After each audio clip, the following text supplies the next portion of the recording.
ကြောက်လာကြပါတော့ဆရာတော်တန်ဃာတော်ရှင်များများနဲ့တကွာဒုက္ခတည်းဓမ္မများပူတော်ပြီးဖွဲ့ဝင်များနဲ့ဓမ္မမိတ်ဆွေအပိကအားလုံးကဗုဒ္ဓသာသနာစိယံဒိဋ္ဌိတုသုံးချိန်ရုပ်ဆိုပူဇော်၍ပဋ္ဌာန်းအောင်ပွဲအားရုပ်သိမ်းပူဇော်ပေးနိုင်ပါသည်ပြီးတော့ယူလေးတော်ဆောင်ထားပါတယ်ခင်ဗျာဗုဒ္ဓသာသနာစိယံဒိဋ္ဌိတုဗုဒ္ဓသာသနာစိယံဒိဋ္ဌိတုဗုဒ္ဓသာသနာစိယံဒိဋ္ဌိတုသာဓုသာဓုသာဓုမရပါဗျာခေါင်းဆက်တွေအစီအစဉ်ရဒုက္ခအင်ကြီးဓမ္မများဘုရားတိခွဲမှာဝိနည်းရှင်တော်တင်ဒီလာဝိနည်းတော်တင်ဒီလာဝိတို့မှာအသက်60နှစ်အထက်ရှိဘောဂအဖွဲ့ဝင်များနဲ့ဒုက္ခသင်္ကြီးဓမ္မများပူဇော်သည့်ဖွဲ့ဝင်များထဲမှာအသက်60နှစ်အထက်ပုဂ္ဂိုလ်များ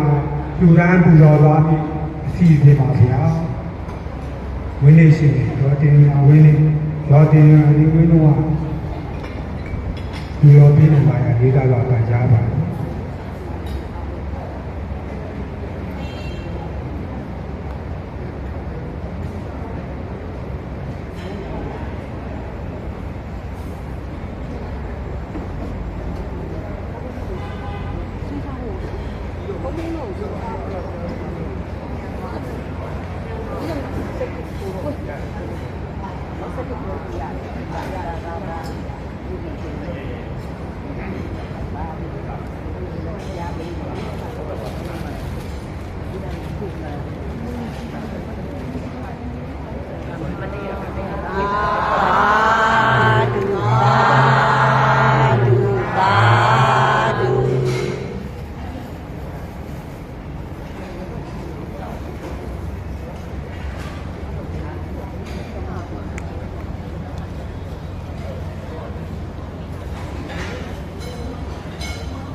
Phải ạ.